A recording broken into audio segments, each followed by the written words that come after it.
Barsi, quais são 3 empresas que o senhor não tira da carteira? Desde que o senhor começou a investir, o senhor pretende ficar com elas até o final?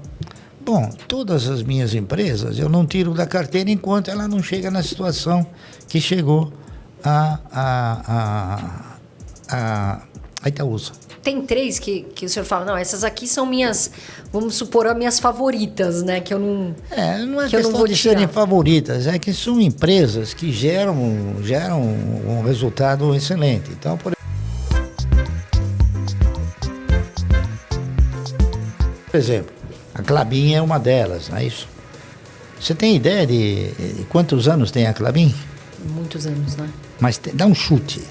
Deve ser 100 anos, 90. Mais, 130 anos. 130. Nossa, eu não imaginava, eu ia falar Ela um é mais 70.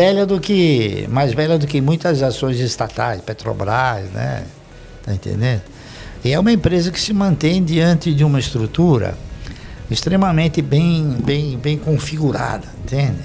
Ainda é uma empresa familiar, mas é uma empresa familiar que evoluiu na concepção de administração, ou seja, transfere a administração não para os elementos da família, sim para terceiros que são competentes. E é uma empresa que ela remunera de uma forma sistemática, não é isso? Ela paga dividendos sistematicamente. Então é um negócio que é muito saboroso, eu diria. Né? E outras 2, Barsi? Bom, eu diria também o Banco do Brasil, porque o Banco do Brasil, ele é a única empresa estatal que tem um bom dono, que se chama Previ. Tá entendendo? Porque ela também é uma empresa controlada pelo governo, né? O governo mas ela tem a Previ. E a Previ não são os políticos, são os ex-funcionários, entendeu? Então há uma preservação muito mais eficiente no caso do Banco do Brasil. E uma terceira empresa também, eu diria a Unipar, da qual eu faço parte como membro do conselho, né? Que são atividades que são importantíssimas numa economia, tá entendendo? Então essas 3 aí eu digo que são importantes, mas eu tenho outras também que são importantes, né? E que eu também não declinaria porque tenho absoluta certeza que elas nunca vão me decepcionar. Entendeu? Barsi, a gente chegou a falar já de algumas empresas estatais e uma empresa que está sendo muito falada agora é a Petrobras, né? Com essa questão do aumento da gasolina, o governo tentando de certa forma se defender, porque nós estamos em ano de eleições. E o que você pensa sobre a Petrobras? Eu penso o seguinte, quem tem ações da Petrobras, logo eles serão vítimas. Por quê? Porque a Petrobras provavelmente não tem o direito de ganhar tanto. Porque ela começou a ganhar muito, todo mundo é contra ela ganhar muito, né? Então eu acho que ela vai voltar provavelmente a ser aquilo que era, né? Porque não é possível o país conviver com uma oscilação tão agressiva nos preços dos combustíveis, porque a economia como um todo não vai suportar isso, né? E alguns setores de atividade econômica, como o setor de transporte, também ele vai ser muito prejudicado. Eu acho que logo a Petrobras vai voltar ao seu normal, não é isso? A ter resultados menos fantasiosos, mais consistentes e não distribuir tanto dividendo como está distribuindo, né? Talvez até o fato de distribuir alguns dividendos generosos agora pode ser talvez para colocar uma tampinha no buraco do governo, né? No buraco da nossa... O governo precisa de grana, então... Tá entendendo? Qual ação que nesse momento o Jacaré, como o senhor fala, que o Jacaré está de boca aberta querendo comprar? TASA. Taurus Armas. Ah, Taurus.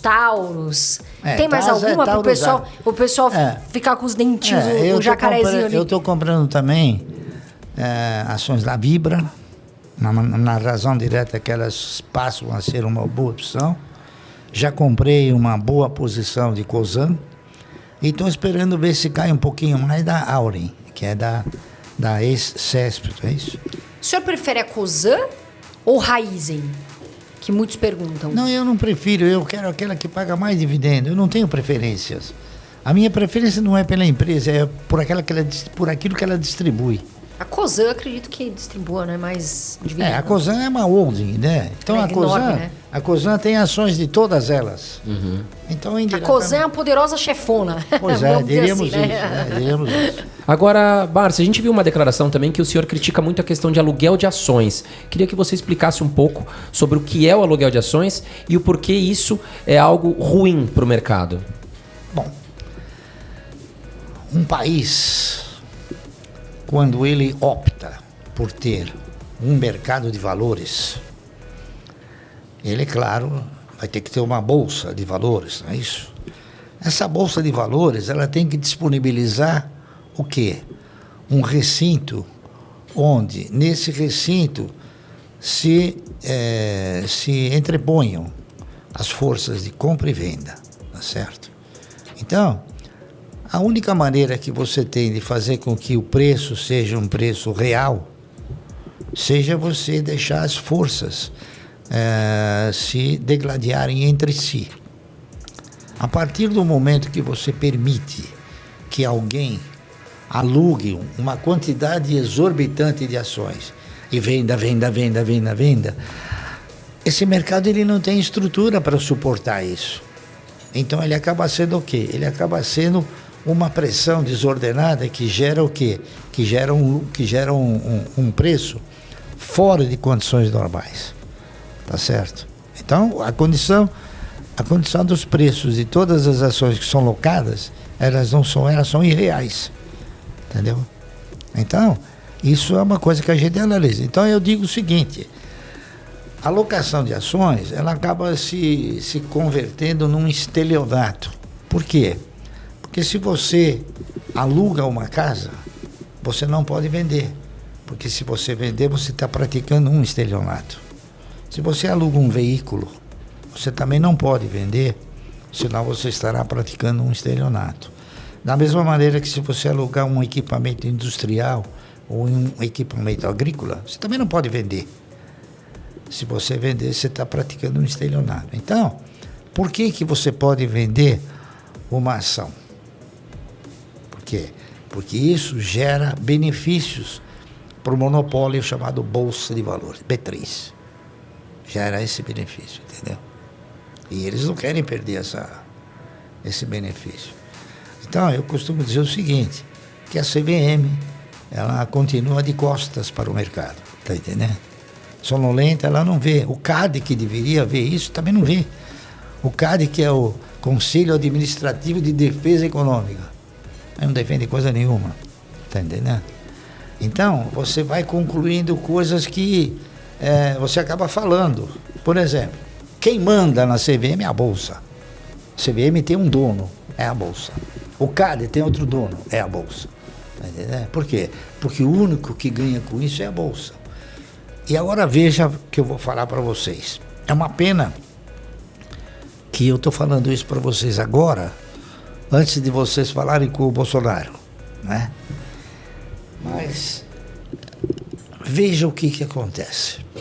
Você, eu e todas as pessoas físicas que compram uma ação e obtêm um resultado, eles são obrigados a pagar 15% sobre esse resultado.